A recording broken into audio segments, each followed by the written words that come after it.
Please be seated.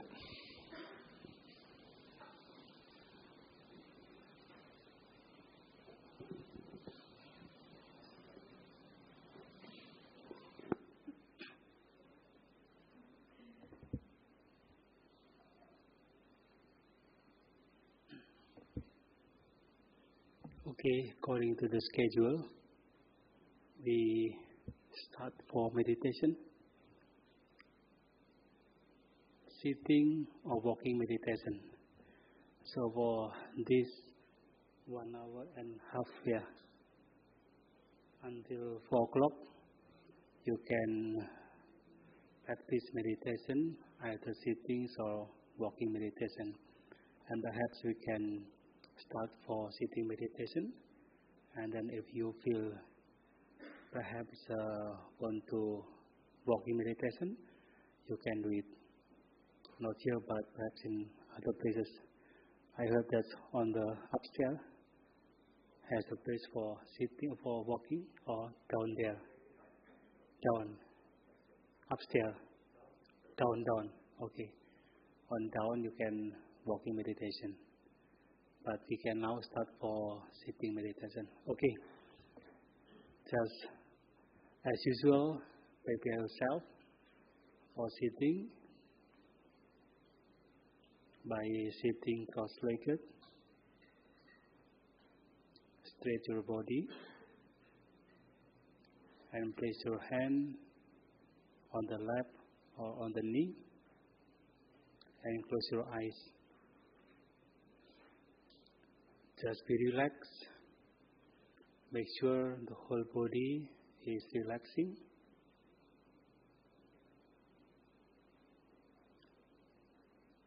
And then you can focus, you bring your mind to the breathing out and in by focusing mindfully on the sensation, on the touch around the nasal cavity.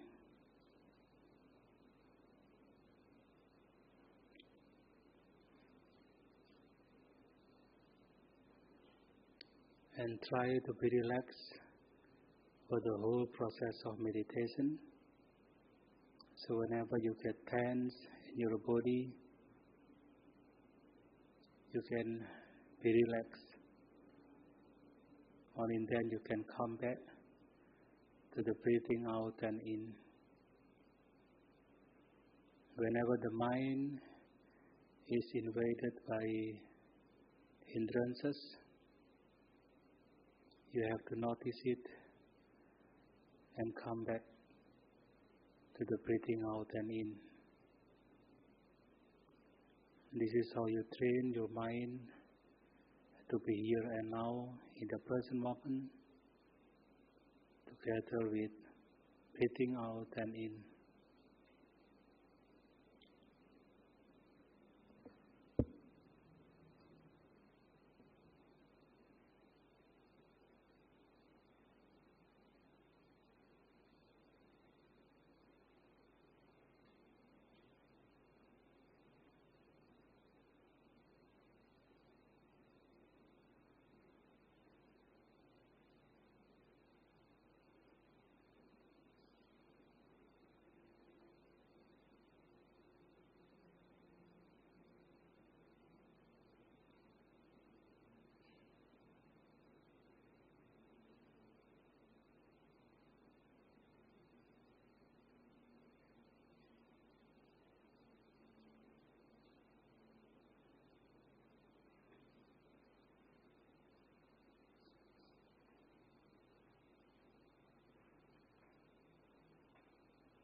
Now you can open your eyes and meditation ends.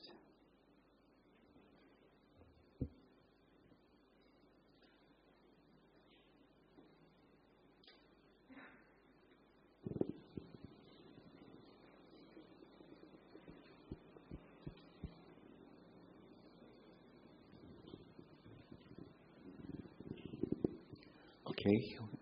Once again, we have a Q&A session. So if you have any questions, you can raise your hand and we'll pass the mic to you.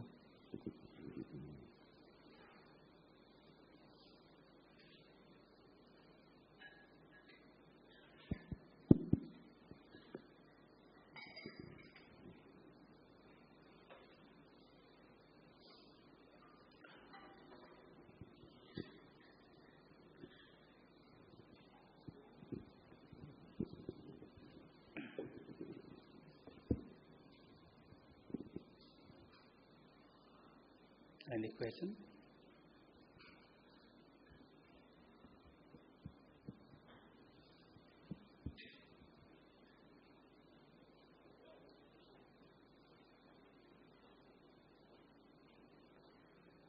I think it is good if you don't have any question. It means that you have no doubt about meditation.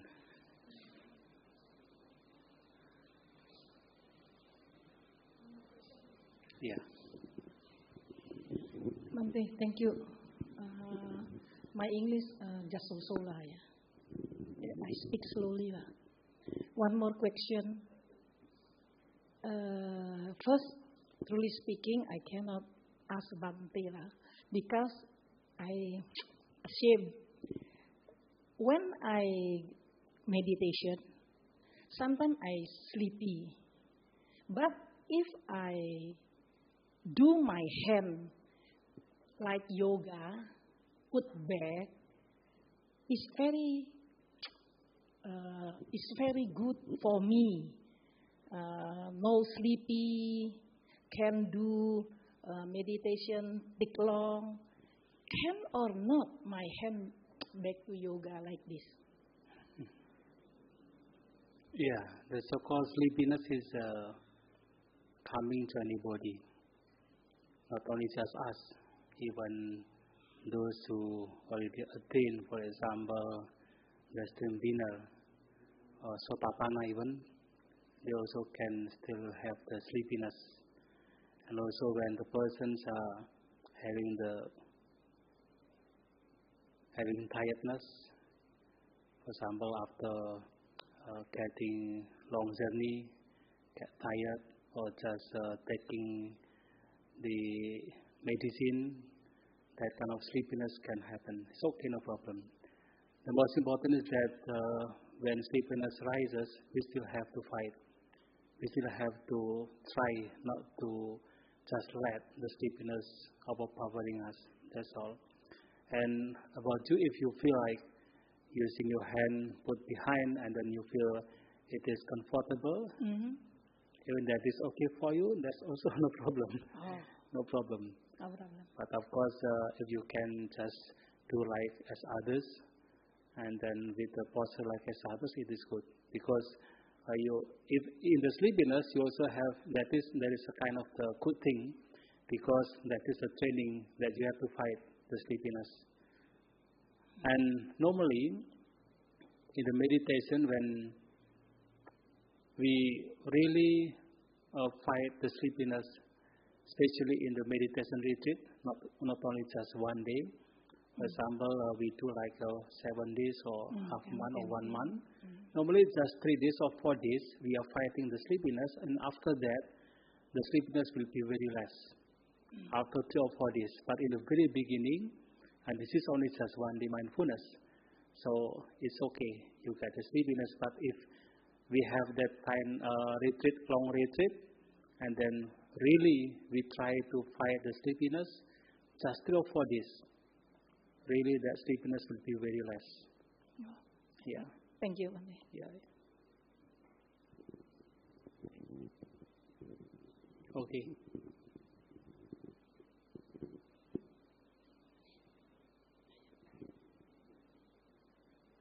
Bhante. Thank you for your guidance. I would like to ask, could you share your experience during the beginning of the practice, especially for myself? I think struggle with the pain of the leg, cross leg. So do you have this issue when you begin your practice? Even now I still have the issue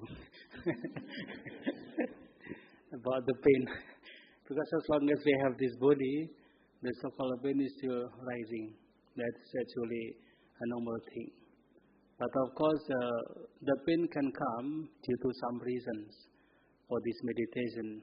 First, when we normally using, for example, another seat, and then now we use a different seat, that's also make us more pain. Means easily to get pain. For example, myself normally I don't use this kind of seat. Then I have to use this, and then that also easily to get pain because this body is not adapting with the different seat. And the second, of course, this is about the adaptations of our body. I mean, when we are used to sit meditation, and then comparing to others who are not using, not to sit meditation for quite long, and that will be different. So our bodies is adapting after long practice, and then we can sit more comfortably. And this is also another reason. And another reason is also this mind. When the mind is calming down, of course that's also helping us to sit comfortably. So these three reasons: the sit, and also we already practicing for quite long, so the body is adapting for sitting meditation. And another one is that the conditions of our mind also helping us. The more we train to calm our mind, the more we train to be patient about the pain, and we can sit, the more we can sit longer. So that's all actually, and anyone can do. But we have to understand that the so-called pain, as long as we have the body, that still rises. Not only just us, even those liberated people, like the Buddha, like other arahants, they also still have the pain, the bodily pain. That cannot really disappear as long as this body is still there. So if someone says that when we are meditating and then after a long time our bodily pain will disappear, it is a lie. It is impossible.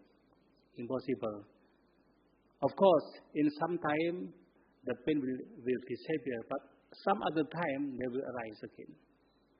That is the nature of our body. Okay. Yeah.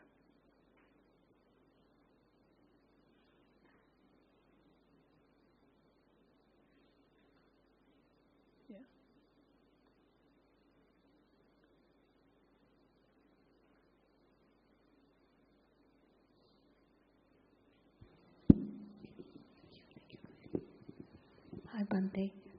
Earlier on, after lunch, you gave a talk, and you mentioned 3 types of defilement. You said the coarse, the medium, and the subtle. For the coarse, you said the breath was action and speech, and then for the medium, you mentioned the thoughts, the mind, and you mentioned the 5 hindrance, pancha nivaranas. Can I ask about the subtle ones? Is it the sanya? Yeah. Oh, it is. Can you? Actually, the subtle one is about one of these subtle defilements of mind is about these perceptions of I. This is mind. This is I. This is myself. The perception of atta, and it is a very subtle one.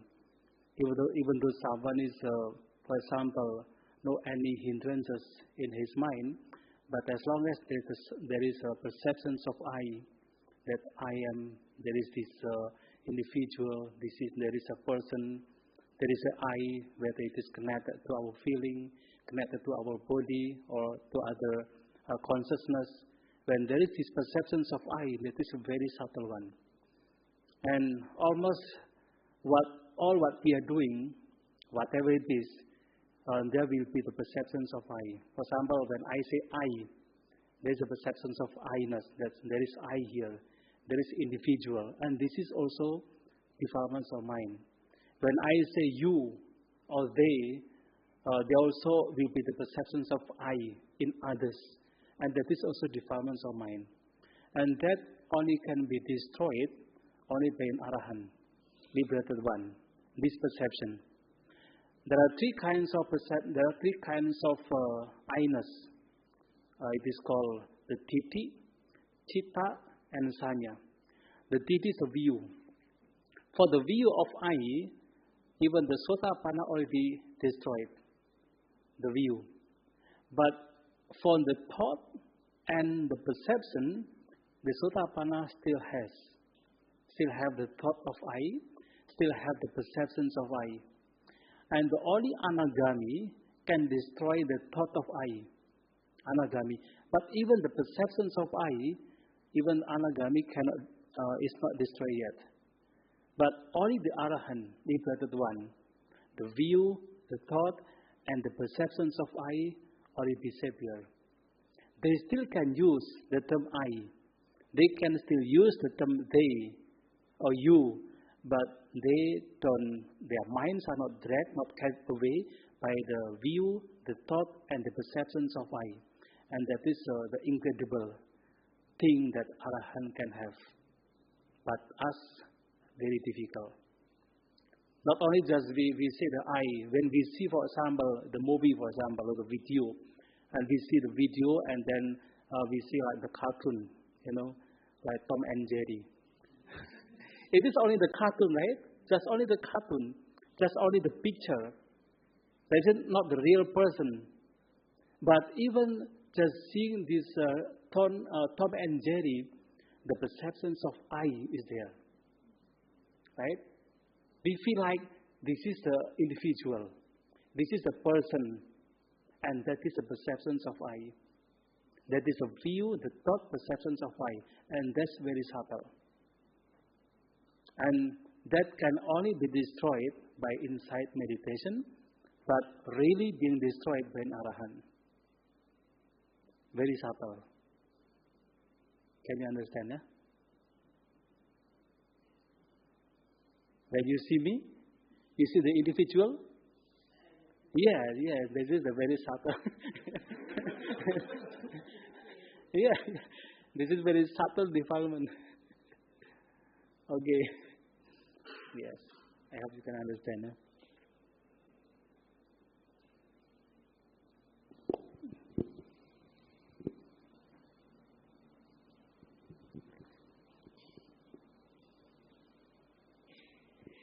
Hello, Bhante. I'd like to clarify. I understand meditation, we call it bhavana. And I understand during meditation, at some point it's a condition for the arising of samatha and vipassana. The translation I'm familiar with is serenity and insight. So there's a sutta that says,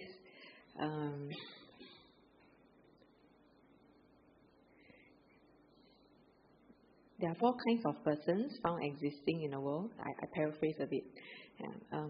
A certain person gains internal serenity of mind but does not gain the higher wisdom of insight into phenomena. Another person gains the higher wisdom of insight into phenomena but does not gain internal serenity of mind, and so forth. So it seems like serenity and insight, based on the sutta, it seems like two different things. But yet there's also teachers who teach that serenity and insight arise from bhavana. So I'm not sure how to understand this. So if Bhante could clarify. Thank you. Yeah. Usually if we see some discourses or the Buddha like that discourse, if not wrong, it is in the Patthama Tutiya Samadhi Sutta, if not wrong, this one. We can see that these samatha and vipassanas are the two different kinds of mental state. Samatha is serenity or calmness of the mind, while this vipassana insight, understanding into the nature as impermanent, suffering, as non-self. So these two different things, but these two are needed for deliberation. These two are needed for liberate ourselves from defilements of mind. If someone says that we have to do only vipassana without the calmness, without the calm, it is impossible. We also have to develop the calmness, the samatha, serenity, and then we also have to develop the insight. If suppose someone says, oh, we can just do the samatha without insight, also impossible.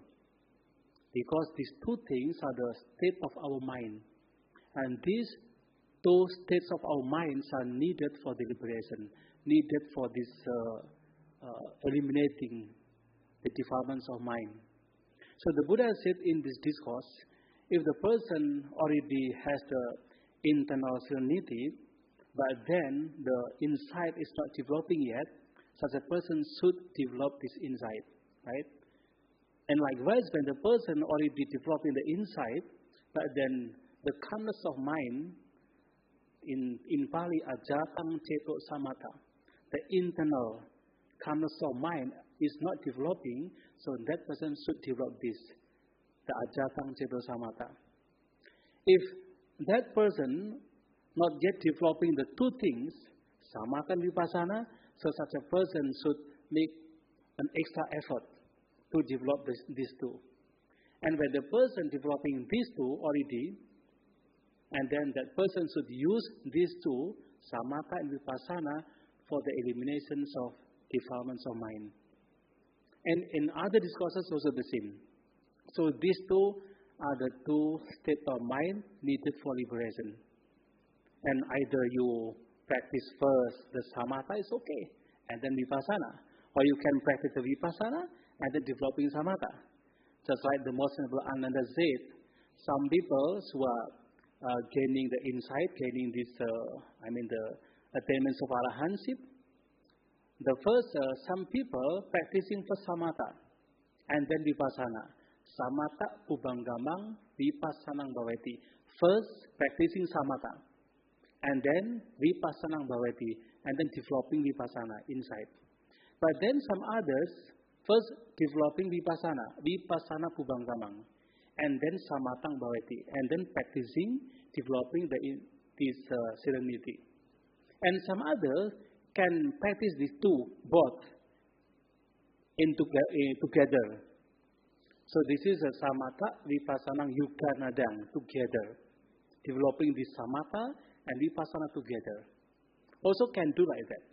So that means this samatha and vipassana, the two different states of mind, but all are needed for liberation, needed for the elimination of defilements. This is what we can see in many discourses, some discourses of the Buddha. So that's why the Buddha, even though the so-called concentration like jhana, and it is being developed through samatha, and that jhana is already there before the time of the Buddha, but that the Buddha is still practicing and still giving advice to his disciple to also practice the developments of jhana, but then not stopping in this concentration, but continue to practice to develop insight. So this insight and this concentration on this calmness of the mind are the two important things as the tools for the eliminations of cause of suffering. Yeah. Thanks for your explanation, Bhante. I've only read the suttas a little bit. I understand the meditation that is taught. The primary meditation in the suttas is the anapanasati, and it's one that also will lead to the jhanas. I'm not familiar with the term vipassana meditation, and I'm also not sure whether it's found in the suttas. So when we say practice vipassana, what does it mean? Is it something we contemplate after the meditation, or how is it being done? Yeah. This term vipassana is found just now I mentioned, is in the Yuganada Sutta. That's Venerable Ananda said, some people are practicing samatha first and then vipassana. So samatha bubanggamang vipassanang bhavati. Not vipassana, but vipassanang, because in the Pali language, it is the object. So the objects of vipassana is vipassanang. And then we can find in some discourses the term vipassati. So vipassati is also vipassana. This is referring to the case of the third person, vipassati. That means such a person practicing for insight, vipassati.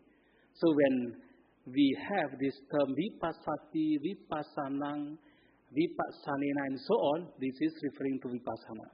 So in many discourses, we can find those kind of terms referring to vipassana. And we can see that the term vipassana referring to insight, to see the phenomena, this especially the five aggregates, as the anicca, dukkha, and anatta. So the whole teachings about this anicca, dukkha, anatta, that is referring for vipassana. And many discourses about that. So like, for example, some meditation teachers claiming that Mahasatipatthana Sutta, most of the teaching in these discourses, this discourse, Mahasatipatthana Sutta, referring to vipassana. Though there is no any term vipassana, but because of in this Mahasatipatthana Sutta, the practice is about to see the four foundations of mindfulness to be rising and falling. That is the anicca, so that refers to vipassana. Okay, thank you, Bhante. And then there is another discourse in Anguttara Nikaya. Anguttara Nikaya, if not, it is in volume 1, page 62-64. That is according to PTS, Pali Text Society. So there also, the Buddha has given the differences between samatha and vipassana. So the samatha is being practiced for the sake of calming down the mind, and for the sake of destroying the raga, the sensual desire. But then vipassana is practiced for the sake of destroying avidya, the delusion or non-understanding. So that is also found in Anguttara Nikaya and is given by the Buddha. Really, in that term is samatha and vipassana. If then some people say there is no any differences, of course there is differences, samatha and vipassana. But then these two things are needed for our mental developments. We cannot separate them. I mean, in the sense that we cannot just take one and then for liberation. We cannot. But we have to take these tools to practice, to develop for the sake of liberation. Okay. Yeah.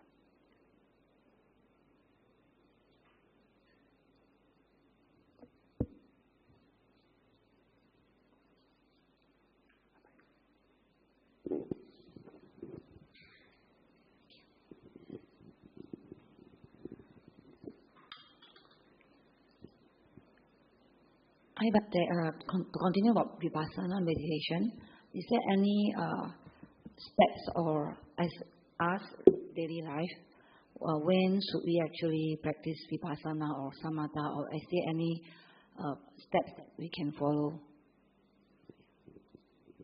Yeah, actually, even in discourses of the Buddha, there is no any specific step to practice this samatha and vipassana.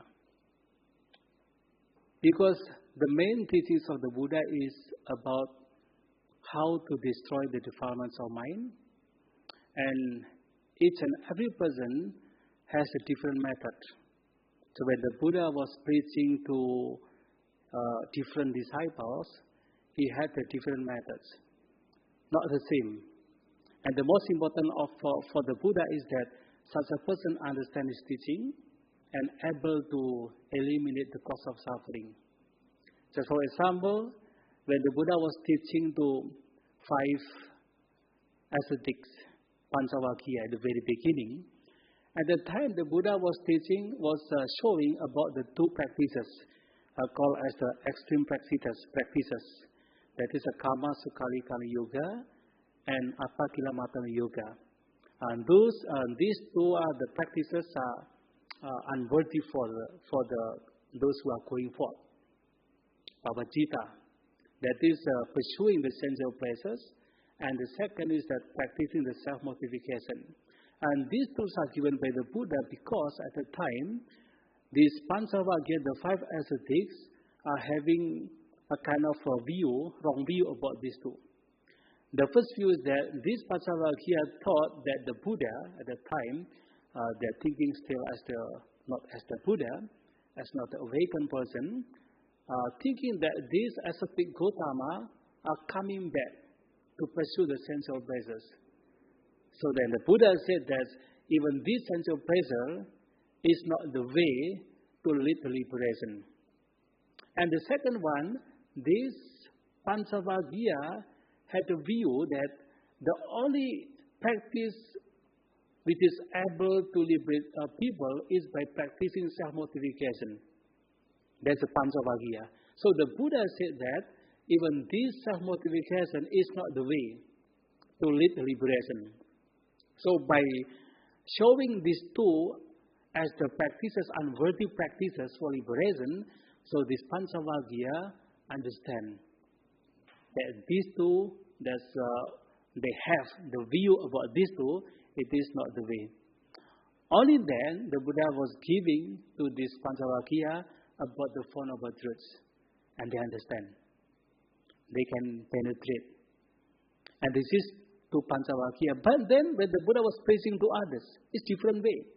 For example, then the Buddha was meeting with one person, a lay person named Yasa. He's a lay person, and coming to the Buddha, and the Buddha giving the preaching in a different way, not talking about the two practices, Kamesu Kamasukhaling Yoga or Upajjhaya Yoga, but the Buddha was teaching about the gradual talk. First about dana, about giving. Second about the importance of morality, and then about the heavenly world. And then the Buddha also telling about even this heavenly world is actually impermanent. There is a danger of sensual pleasures. And then again the Buddha stepping up to show about the advantage of renunciating the sensual pleasures. Only when the Buddha sees that this yasa, his mind already flexible, already matured, and then the Buddha was teaching about the Four Noble Truths. Different way. But then, to his disciple, in most of cases, especially for the bhikkhus, as it is also mentioned by Bhante Ananda, it is stated that the Buddha was teaching the gradual training to his disciple. And what is the gradual training? The Buddha was training his disciple to have the good morality, to practice in accordance to Patimokkha, as we as a monk having the Patimokkha, the training, 227 moral training. And when we are trained in this Patimokkha, in this moral training, and the Buddha stepping up, train his disciple to have the Indriya Samvara, to have the restraint with regard to the six sense faculties. And when we are trained in this Indriya Samvara, and then again his disciple, the monks, are trained by the Buddha to have the santuti. Santuti is a kind of the satisfaction, satisfied with whatever things they have. Santuti. And after having the santuti, the Buddha also trained his disciple to have the so-called sati sampajana. So to live in mindful way and having the understanding. And after being trained in the sati sampajana, and then the Buddha was training his disciple to have the so-called jagara, wakefulness. In this case, the so-called wakefulness is a state where the person or the disciples of the Buddha practicing in such a way from the time he gets up until the time he sleeps, he should be very mindful not to let the mind is overwhelmed by the defilements. always purifying his mind from the times of getting up from the sleep until the time is going to sleep. That is Jaghara. When his disciples are being trained in such a way, and the Buddha was telling them, just go to the remote place, to the forest, under the tree, empty house, even to the cave, and then the mountain, even going to kuburan. Cemetery. Not to try to find togel, yeah? You know togel? Oh, yeah. In Indonesia, we call togel, yeah? Lotre. Here, there, no? In, huh? Toko. Yeah. Lotre. Oh, I don't know. So, even the Buddha was telling to his disciples to go to the remote place. And they are abandoning the five hindrances. And by abandoning the five hindrances, and such a person or his disciples who are practicing in such a way from having the very good morality until having the training in the Jaghara wakefulness and going to remote place, practicing for the abandonment of the five hindrances, and such a disciples of the Buddha attain the first jhana, second jhana, third jhana, fourth jhana, the fourth stage of concentration. And with these attainments of the fourth jhana, the Buddha led them to develop what they call as Ubbe Nivasanu Sapiñana, remembering the past lives. And then so again lead them to develop the Dibba Cakuñana, the divine eye, to understand that the persons or the being born and died depending on their own action, karma. And only then, leading them to using this, based on this mental development through jhana, through concentration, and leading them to understand what is dukkha, what is the cause of dukkha, what is the cessation of dukkha, what is the path leading to the cessation of dukkha, to understand the Four Noble Truths, and they attain liberation. And this is the way that the Buddha was normally giving to his disciple. If you can do that, I think this is also very good. Practicing the morality, having the Indriya Samvara, restraining your faculties, and then having the Santuti, having the Sati Sampajana, having the Jaghara, and then finding the place, the remote place, the empty house, very, not crowded place. And they are practicing meditation just for the sake of abandoning the five hindrances, leading for the attainments of jhanic concentration, the higher concentration. And through this higher concentration, and then being used for the insight, for the understanding of the Four Noble Truths. That is the way that normally the Buddha was training his disciples. But step by step, like that today, normally the meditation teacher is giving, I think in discourses are not there, we cannot find. Because the Buddha was very skillful. To a person with different character, different maturity, the Buddha was giving different teaching. But like the present days, we are not skillful. For example, like this, the Buddha was teaching his disciple and giving the objects of meditation differently. To one to another person is different. But now the person teacher to the whole, like today for example, the most important you just practicing using the objects of breathing out and in. Right? Perhaps if the Buddha was there, perhaps we'll giving the different objects of meditation. depending on the character of each person. But nowadays we cannot do that. I hope you can understand. So this is why very, very lucky to live in the times of the Buddha.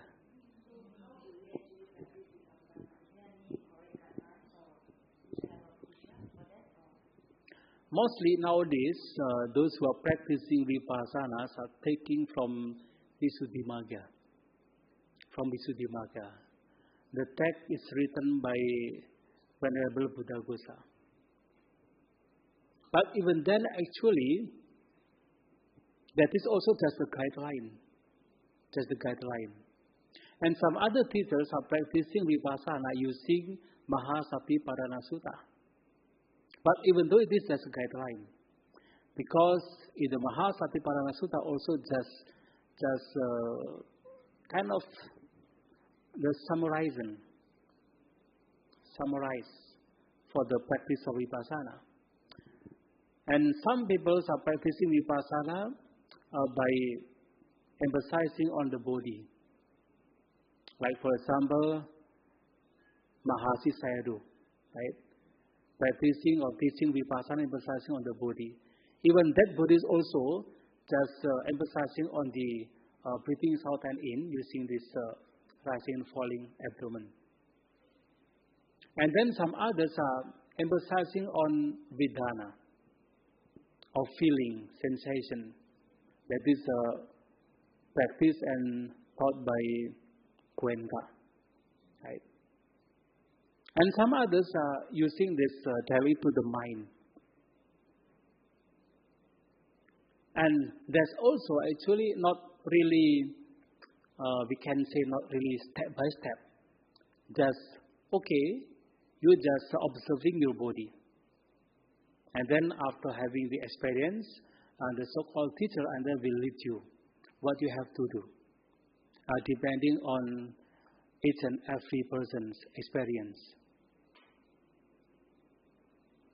And then, for example, like Cuenca, teachings about the practice of Vidanupassana, contemplating on feeling, that is one objects of mindfulness, objects of insight. That also just, you have to do like this. For example, you scan your body, you can feel each part of the body. That's all. And after that, if you have the experience, and then you can just interview with him or the teacher that he choose, and then such a teacher will give solution what you have to do. But the so-called step-by-step, it is quite difficult because the thing also, each person has a different experience.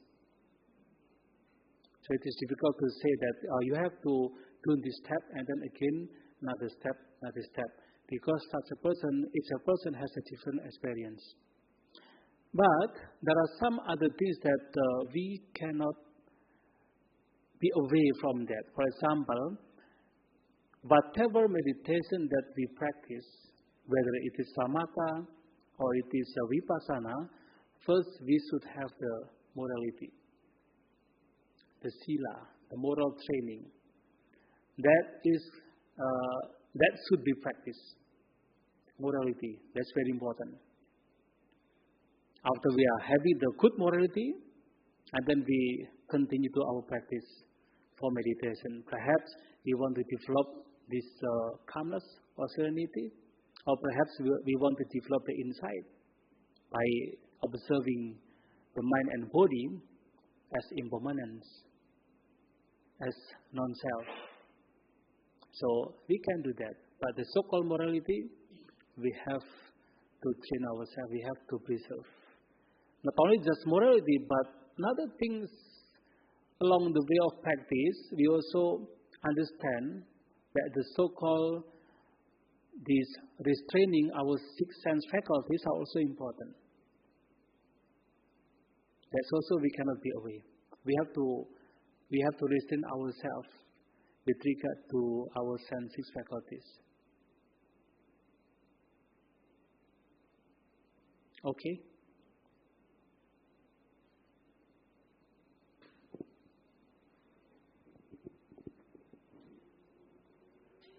Any more questions? I think we have time for about 2 more questions.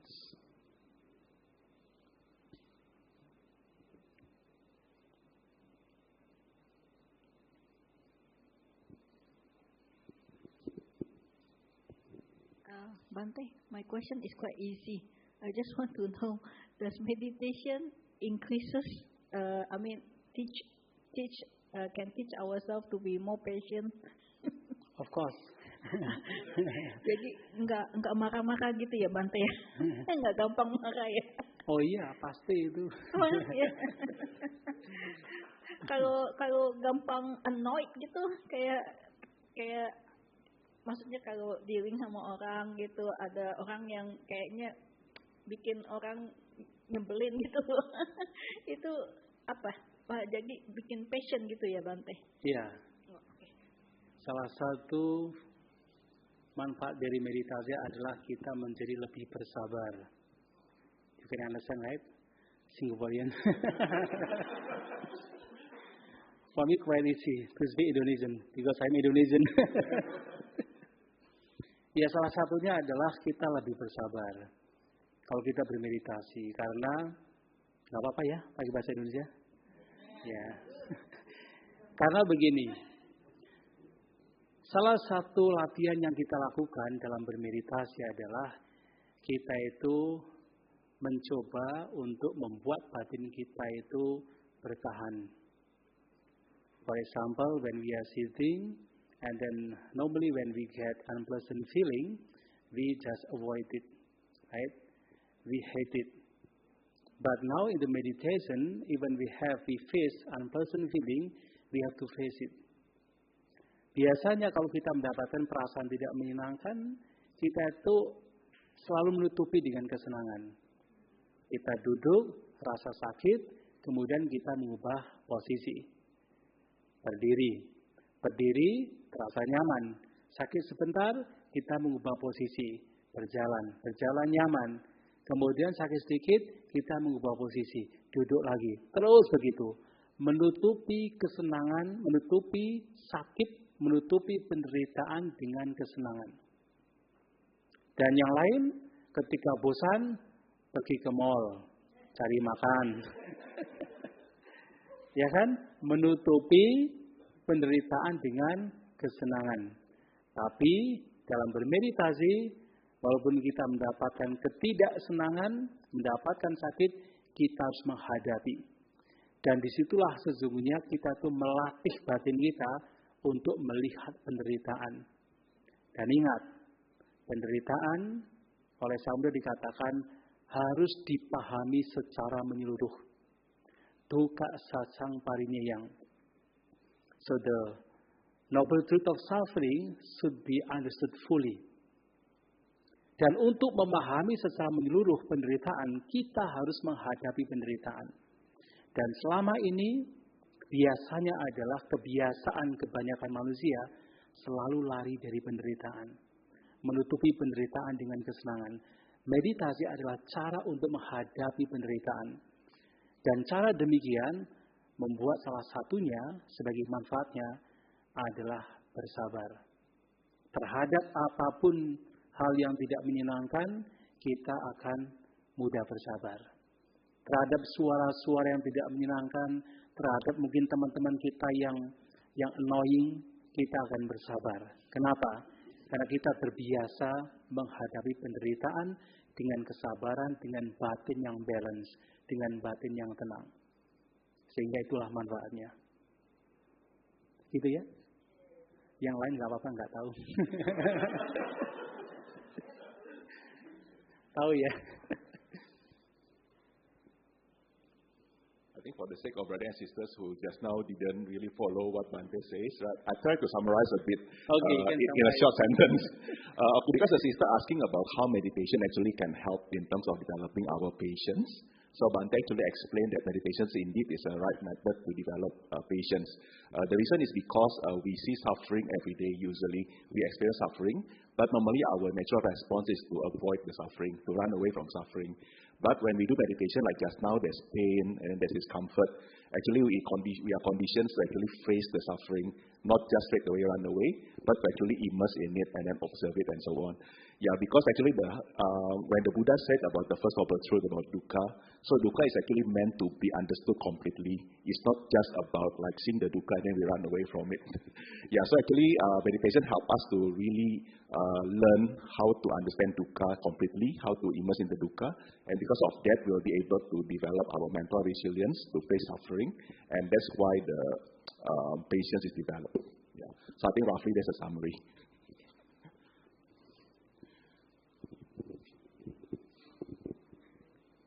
Hi Bhante, thank you for the explanation of that one. Even though we practice patience, in the end we still got to face the problem in the end. So I think meditation will calm your mind down so that you can actually somehow think of a solution based on the Eightfold Path to try and solve the problem. Yeah, correct? That's correct. Yeah, so we go forward. It's not just patience, just let it go. Yeah, we have this. Yeah, that's correct. Yeah. Thank you. The so-called problem will arise all the time to us. But we can resolve by understanding, by practicing. The meditation is to understand ourselves, even to understand the surrounding. So when the problem comes to us, we can have the solution, the best solution to respond wisely. So that is the way. Yeah.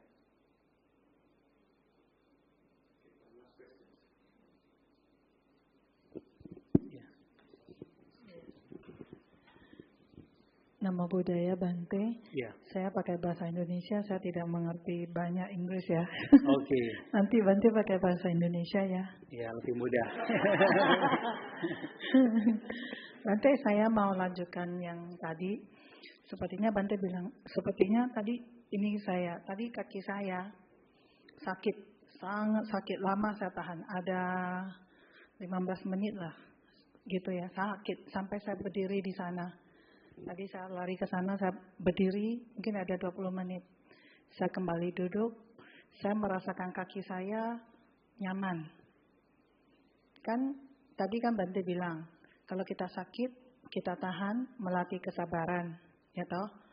Kadang, apakah sakit ini, kadang bisa saja menimbulkan, boleh bilang kebencian atau nggak enak gitu ya, batinnya, kakinya sakit gitu loh.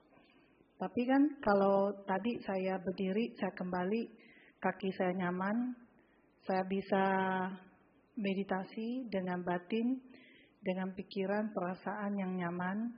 Kalau dari ketenangan itu, kenyamanan itu, timbul ketenangan, timbul kecerahan, apakah itu tidak lebih baik Bhante? Iya. Begitu kira-kira Bhante. Iya. Terima kasih Bhante. Iya. Ketika kita mendapatkan sakit dan kita bertahan dengan pengertian bahwa ini adalah latihan untuk bersabar, itu baik. Walaupun barangkali disliking masih ada, kebencian masih ada. Tapi selama kita itu digunakan untuk melatih kesabaran, itu masih baik. Karena itu cara untuk kita bisa memahami penderitaan. Dan betul sekali, secara umum, ketika muncul perasaan yang tidak menyenangkan, maka di sana akan muncul sebuah kecenderungan yang halus berupa ketidaksenangan atau kebencian. Itu disebut patighanusaya. Kecenderungan yang begitu halus berkenaan dengan kebencian. Dan itu muncul ketika ada perasaan yang tidak menyenangkan. Kemudian kita mengubah posisi. Muncul rasa nyaman. Mungkin, ini rasa nyaman, enak ini. Kalau meditasi ini lebih nyaman, kan begitu. Tapi ingat, bahkan di dalam perasaan yang menyenangkan, yang nyaman demikian, kalau tidak hati-hati di sana muncul kotoran batin yang baru. Disebut kamaraganusaya. Kecenderungan yang begitu halus berkenaan dengan kesenangan indrawi, berkenaan dengan keserakahan. Ada sebuah keserakahan di sana. Nah, sehingga di berbagai macam bentuk perasaan ketika tidak dipahami dengan bijaksana, di sana akan muncul kotoran batin.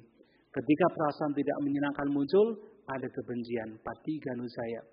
Ketika ada perasaan yang menyenangkan muncul, ada kamaraganusaya.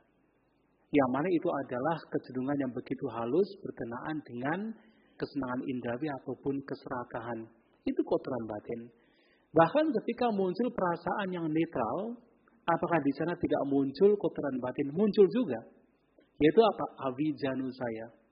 Kecenderungan yang begitu halus berkenaan dengan ketidaktahuan. Setidaknya adalah tidak tahu bahwa itu adalah juga tidak kekal.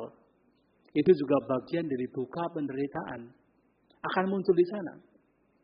Maka yang menjadi penting adalah bagaimana di dalam perasaan-perasaan yang muncul nyap, yang terkadang menyenangkan, kadang tidak menyenangkan, kadang netral, di situ ada kebijaksanaan. Kita melatih keseimbangan batin di sana. Di dalam perasaan yang tidak menyenangkan, kita masih berusaha untuk bersabar. Itu latihan. Kita masih berusaha untuk membuat batin seimbang. Tidak terseret oleh kebencian. Tapi kemudian di dalam perasaan yang menyenangkan, kita pun juga berlatih. Berlatih untuk tidak terseret oleh keserakahan. Tanpa disadari, ketika kita merasa, oh ini enak, ini nyaman, tanpa disadari, itu ada keserakahan di sana. Maka kita juga melatih bagaimana batin tetap seimbang, dengan penuh perhatian, dengan mindfulness, untuk tidak terseret oleh keserakahan karena perasaan yang nyaman. Bahkan ketika ada perasaan yang netral, kita pun juga harus memahami atau mendeteksi dengan mindfulness, dengan sati, dengan perhatian. Agar kita pun tahu bahwa ini pun perasaan yang sifatnya tidak kekal. Sehingga kita tidak terseret oleh avijja, ketidaktahuan. Nah, kalau kita melakukan demikian, apapun bentuk perasaan yang muncul, itu akan menjadi baik. Oke, ketika ada perasaan yang nyaman, kita menjadi tenang. Itu bagus. Itu bagus. Tetapi harus kemudian kita hati-hati. Jangan sampai perasaan yang tenang, perasaan yang nyaman, itu justru membawa kotoran batin yang baru. Yaitu keserakahan. Dan banyak orang meditasi kemudian terseret oleh keserakahan demikian. Buktinya apa? Dalam satu sesi meditasi, mendapatkan kenyamanan dalam meditasi. Kemudian begitu di sesi yang lain, kenyamanan tidak muncul, menjadi kecewa, menjadi bersedih, merasa down, merasa pesimis, dan bahkan merasa tidak mampu lagi bermeditasi. Dan itu terjadi. Kenapa? Karena tanpa disadari ada raganusaya yang itu tidak disadari bahwa itu kotoran batin berkenaan dengan keserakahan. Dan itu harus hati-hati juga. Nah, tetapi ketika ada perasaan yang tidak menyenangkan, kita memiliki sati perhatian, disitulah Sang Buddha mengatakan, di dalam perasaan yang tidak menyenangkan,